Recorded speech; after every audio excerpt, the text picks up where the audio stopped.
there, this is Teacher Podcast, episode 311, 3 English words everyone gets wrong. News, information, advice. You read English, you understand English, you've been learning for years. But when it's time to speak, your mind just freezes and the words don't come out. If this sounds familiar, you're not alone.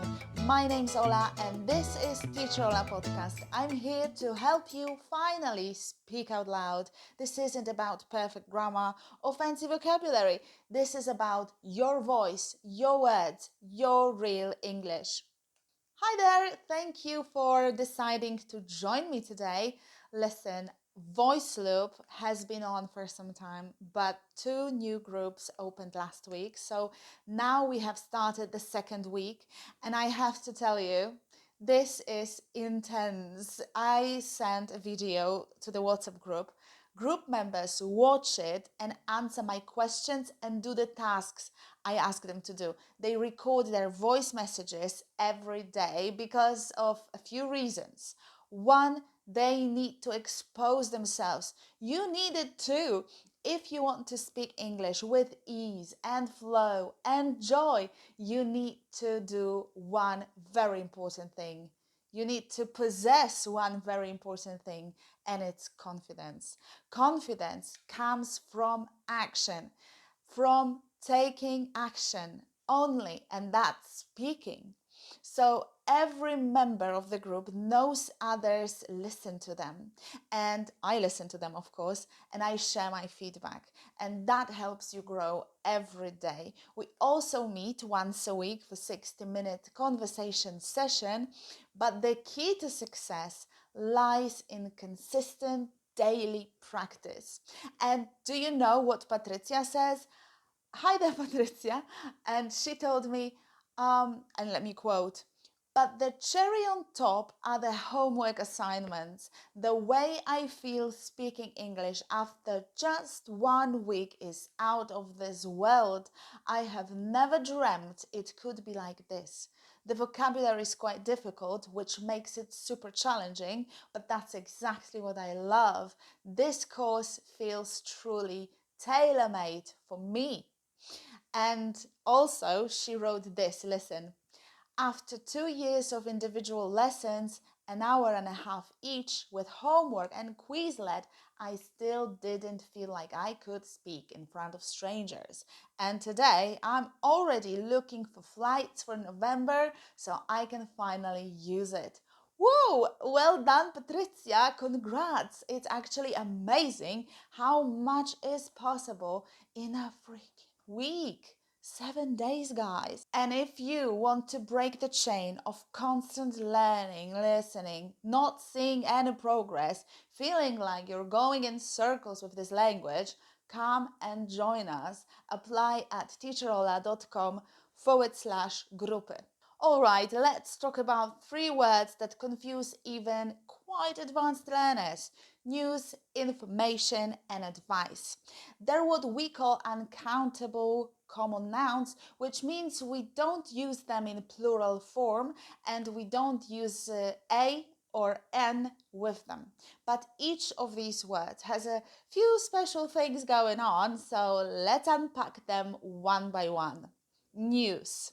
Let's start with news. It looks plural, it ends with an S, but it's actually singular. I know, it's weird. English is full of those little traps. So you say, this news is shocking. Not these news are shocking. Forget it. This news is shocking. The word news comes from new things, but in modern English it became an uncountable singular noun meaning information about recent events.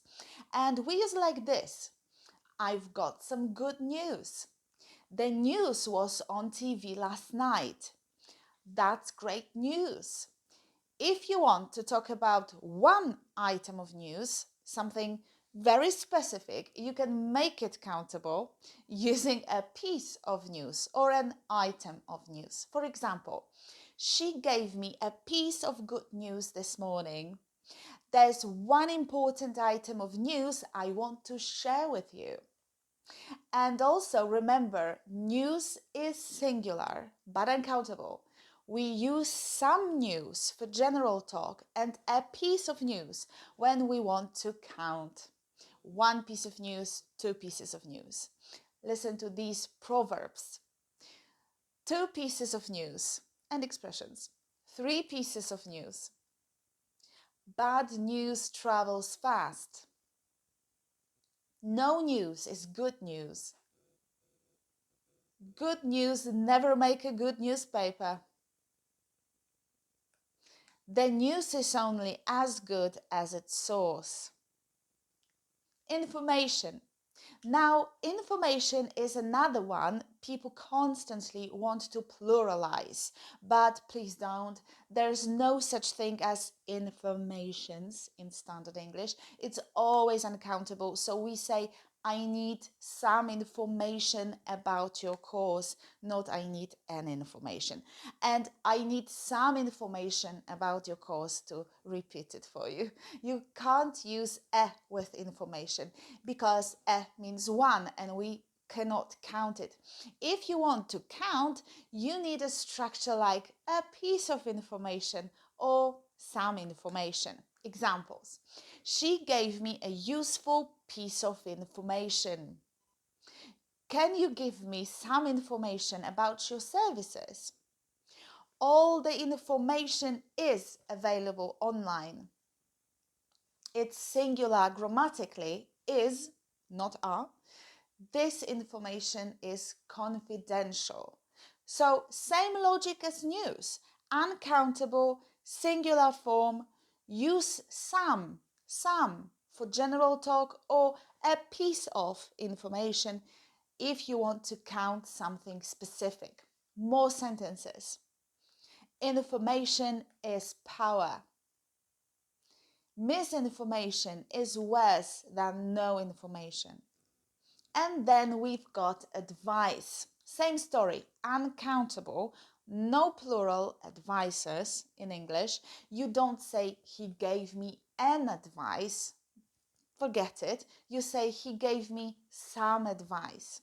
Or if you want to count, again, use a piece of advice. So let me give you a piece of advice. Don't check your phones before bed.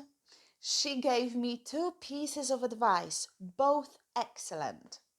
Grammatically, advice takes a singular verb. This advice is really helpful. And if you want to sound natural, don't overuse a piece of advice. In everyday conversations, just say some advice. Can I give you some advice? I need some advice about my job. Some more examples. It's easier to give advice than to take it. Advice is cheap. Take my advice. I don't use it anyway. Let's put it into practice with 10 real life examples, things you might actually say or hear. Listen and repeat. I've got some bad news. The concert was cancelled. That's wonderful news. Did you hear the latest news? Can you send me some information about the new course?